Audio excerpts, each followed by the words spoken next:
Hi, guys. Wait for some people to get on. Welcome to the show today.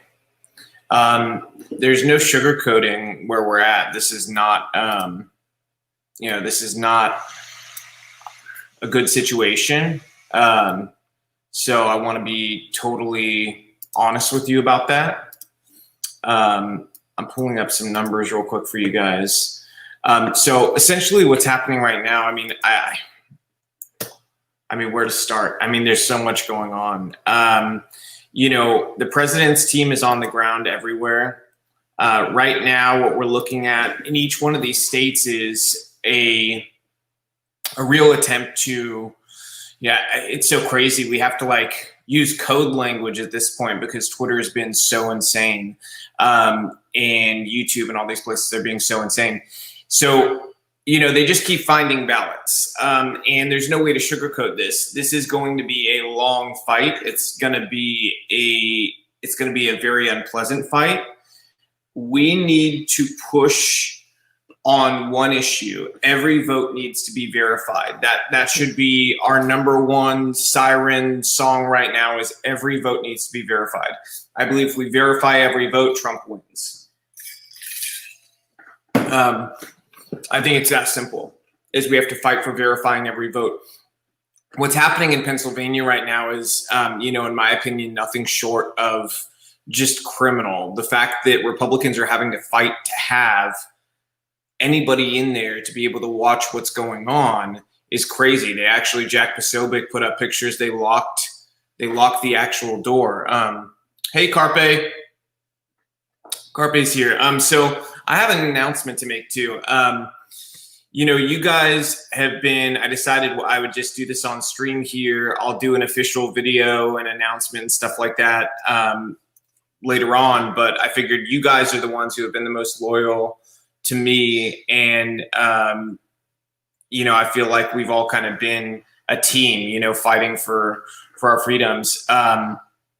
So I was going to tell you guys, I've had enough. I've had enough of all this. I've had enough of watching the lying, the cheating, the stealing, politicians who just refuse to fight for their voters. And I can't take it anymore, sitting on the sideline waiting for the people we elect to do their job. So I'm going to run for Congress.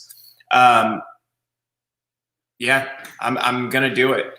In 2022, I'm running for Congress here in Tennessee in the Davidson County seat. It's going to be likely going to end up being redrawn, that district, but it is going to be a fight I can take on. The current rep there, Rep Cooper, is a Democrat who has been he's beholden to the far left. He loves these people. He's lied to Tennesseans over and over and over again. He's been terrible. He's done nothing good for Tennessee. And he's abandoned Black and Hispanic communities here in the district. So he's never had to face a real challenge. He's faced milquetoast rhinos who didn't know how to run a campaign. Rep Cooper is gonna get hit so hard with our campaign and with so much energy, he's not gonna know what hit him. I will go into every Hispanic community. I'll go into every Black community here, and I will fight for every single vote in a way they've never seen a Republican fight for these votes.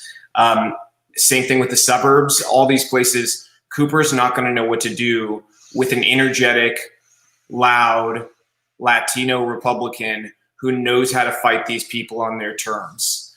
So I'm going to do it. I can't just depend on these people to fight for us. They don't. So people like me and you guys, we need to run, even if it's a state legislature seat, whatever it is you can do in your own state. If you are a good speaker, you have America First values, and you've got nothing crazy in your history, vote. You need to run. We need this MAGA movement to explode into elected office in 2022, because the people that we've elected are not fighting right now. You can see them, the people fighting for this election, the people fighting for every vote to be verified, are either on Trump's team or they're people like me and you guys, okay? Our other elected leaders are silent. They're silent right now because they're all planning, hey, what are we gonna do if Biden's in? let's try to, keep things kind of even keeled so we start off on good footing. They're not fighting for this election. This election is not lost yet. Okay. Arizona is huge. Trump's in good position in Arizona. We flip Arizona. Trump has a path to victory through North Carolina, Georgia, and Pennsylvania. So this is not over, and our elected leaders have been failing. So that's it. I wanted to tell you guys first that I'm going to do that, and I'm going to fight. I'm going to fight hard to win that race in 2022. And, I think one of the big things about when you make a decision to do something like this is what your mindset is. And my mindset is that I am going to win. I have no doubt in my mind. And I think that's one of the most valuable things. If you go into something like this and you make that decision, you have to know you're not going to lose.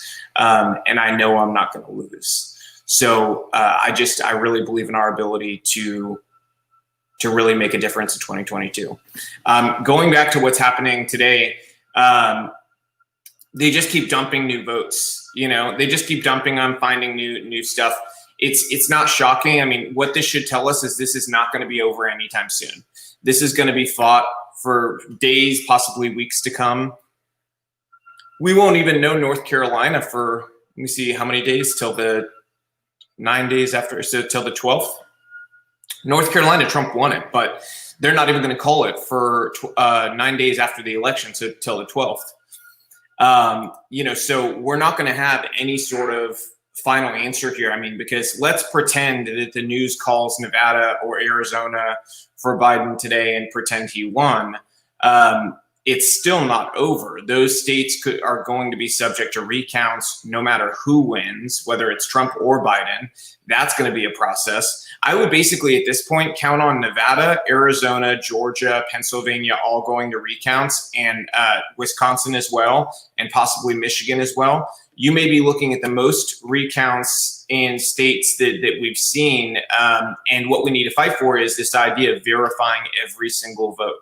Verifying every single vote is huge, so important. And then we have to look at, okay, I can give you guys a little bits of good news though. Okay, so in the House, we're doing amazing. I mean, versus our performance in the House doesn't make sense when you look at nationally what's happening. And there's something really interesting, okay, in the Senate and House races versus Trump.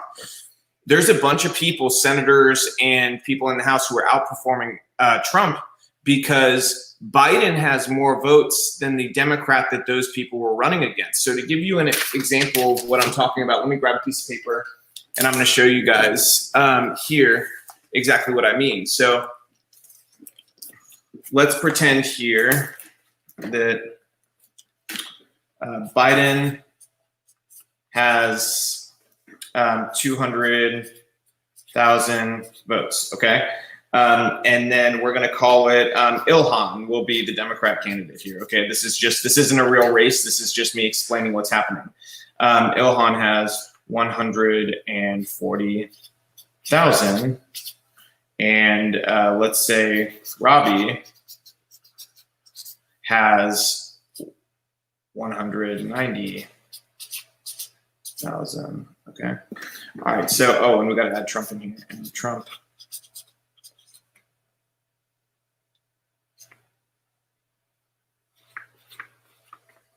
Okay.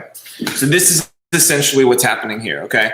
Is you'll have Biden outperforming the Democrats. So we'll say this is the DR. So he's outperforming the House candidate. This is just a filler name for anybody who's tuning in. This is not an actual race, but this is what's happening in so many races, is Biden outperforms the House candidate that's a Democrat, okay? And the Republican House candidate then wins, okay? But it's almost as if people they voted, they only filled out the presidential ballot and not these races, which is just really strange. It's something that I've seen minimal accounts of in the past, but not like this. So that's definitely going to get looked at, but we're doing really well in the House. It is technically possible for us to take control of the House. I don't think that's going to happen. I think we're going to end up around 213, just short of the 218 we need. I think that in 2022, you're going to end up with candidates like me who will flip races and will get us the House majority in 2022. And, you know, that's going to be huge, having that House majority. Essentially, the one good thing that we have going for us right now, aside from making progress in the House, is that in the Senate right now, we have the following races yet to be finalized. Okay. Tom Tillis in North Carolina looks like we are going to get that. Okay. And then in Alaska, Dan Sullivan, I would say that's a lock as well. So that puts us at 50. Okay. That puts us at 50, which at the very least prevents Democrats from getting 51, you know, so we'd be at 50-50 essentially there. That's not counting the Georgia races. Okay. So we have 2 Georgia races. David Perdue is winning 50% to 47.7. And then Kelly Loeffler will stay in office until January in the Georgia special. And in January, they will have a runoff between Warnock and Loeffler. I don't know how to say her name. I'm going to have to ask somebody about that. So pretend we win both Georgia seats in January. We're looking at 52 Republican senators, 48 Democrat. John James should also be asking for a recount. Very important, that race. Very sketchy what happened there. John James totally got screwed, in my opinion. He is an incredible candidate. He's basically Trumpian, but with a fantastic communication skills. And that's something that money can't buy, you know? And I think that they were desperate to make sure he didn't get in to the Senate, because if he got in, he's a real threat for the presidency at some point in the future as his national following grows. So he should absolutely be requesting a recount. And I believe that that will happen. They need to look at every single vote and verify every single vote. So I may be retweeting some, if John James or the president put out a fund, you know, to help fund. Sometimes you have to pay for the recount. It depends on the state and the margins. I'm not sure about Michigan. But if they do that, I'll retweet wherever you can donate to that effort. So, yeah, anybody who missed it, I'm going to run for Congress. I'm done. I've had enough of all of these idiots who have no integrity. They refuse to fight. They're just happy to be there. And they look at this like it's a job. You know, they look at it like it's, you know, oh, I don't want to lose my seat ever.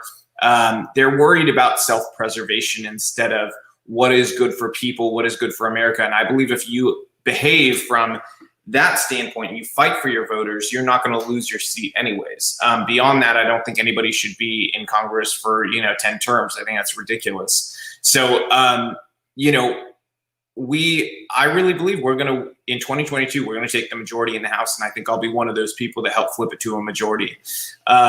So I'm looking forward to all your guys' support. Somebody asked, is this even America anymore? This is something that I thought about. I could barely sleep the last 2 days. And it was because of that question, is this America anymore? And, I think what it comes down to is parts of America still exist. I don't want to be too dramatic and say America doesn't exist anymore, because the reality is no matter what happens, we did hold off the far left in this election. Say Biden wins, we still held off the far left. We held them off. We're forcing Biden to the center, which is going to hurt him in 2022. He's going to be pretty stuck in terms of what he's able to do for the next 2 years.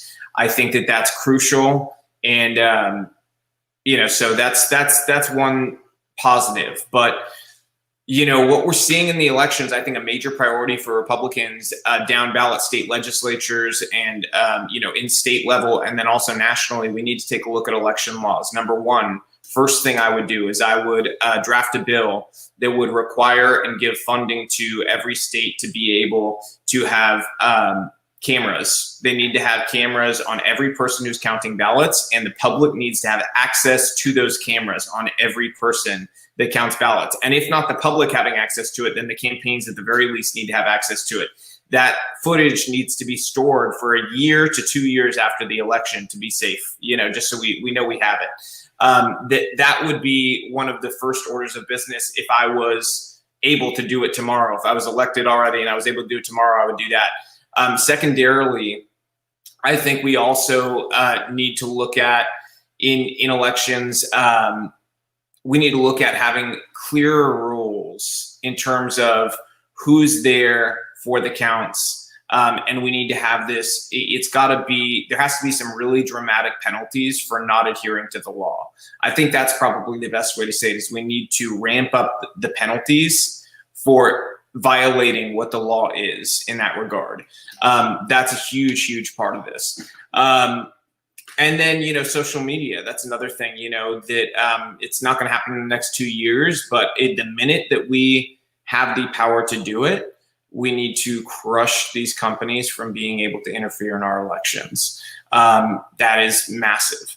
Also, we need to have a reckoning with pollsters and the media right now, because what they did is suppressed Trump votes. They did it on purpose. They knew what they were doing. They pretended, and same in Wisconsin. They told everybody in Wisconsin Trump was going to lose by 17 points. Okay. There was a plus 17 Biden poll in the last week of the election, leading up to the election. And that told a bunch of Trump voters, you don't have a chance. Why waste your time? And if they had not done these fake polls and fake news, there's a bunch of people who are sort of what you would call not highly motivated voters, who would have voted Trump, though, that sat there, they saw those polls and they go, not worth the time. He's losing by 17, move on. That is definitely, something that we have to reckon with, and we have to hold the media and these pollsters accountable. And they're a joke. I know when I run, I'm going to trust my internal data, my internal pollsters. I'm not going to give 1 second of my time to what outside pollsters say, because they do not accurately call races. And I encourage everybody in every race to not pay attention to it, because these pollsters, they were more wrong this year than they were in 2016. I know some of you guys are crushed because you feel like this is over. I do want to say it's not over yet. I would love, and if it does, let's say it ends poorly and Biden ends up winning, I will do a stream and I'll talk you guys through it, so don't worry. I will be there. I'll talk you through it. And we will come out of it okay. We'll be okay. Okay. I can promise you that we will be okay. We will settle down. We will organize, and we will fight, and we'll do it together, and everything will work out. Okay. But right now it's not over yet. So we can't be hopeless. We can't be upset. We can't waste time on anger or any of those things. We need to focus on what we can do to verify every vote. And so I'm doing what I can behind the scenes. That's why I'm not going to stay on much longer. But we need to fight hard for verifying every single vote, because there is a ton of very suspect things happening across these states that are yet to be decided. And, I firmly believe if every legal vote is counted, Trump will be president for the next 4 years. But the question is, will all legal votes be counted, or will illegal votes be counted? Will votes that came after Election Day be counted? All those things. That's the question right now. This is what's going to get fought about in court. All right, guys. I just thank you all for being, a part of this with me, and we're going to fight hard. And please verify all of your votes. No matter what state you're in, please look on your Secretary of State website and make sure your vote counted. If it didn't, I posted the link earlier from Trump campaign where you can report an irregularity in your ballot. We need to know from everywhere what happened. So please look and make sure that yours counted. So, All right, guys. Love you guys. I will keep fighting. You keep fighting. Don't get hopeless. I'll be back later. Just me. Oh, it's you? Oh, Landon's coming up. But yeah, so thank you. Will Aldridge, we have your back, Robbie. We've got an army supports you.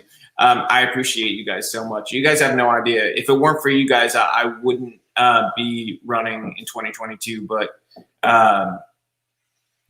this is, I feel like I see all you guys, and you guys deserve a fighter. You guys deserve somebody fighting for you. I feel like I deserve somebody fighting for me, and my wife deserves somebody fighting for her. My kids deserve somebody fighting for them, and I don't see anybody doing it. So, you can only stand there and wait for so long for somebody to stand up. Eventually, you need to stand up, and that's where I'm at. So I'm with you guys 100%. We're going to fight right now for this election, but the minute this is done, we are going to fight for the next election, 2022. So I love you guys. Talk to you soon. Don't lose hope. Keep up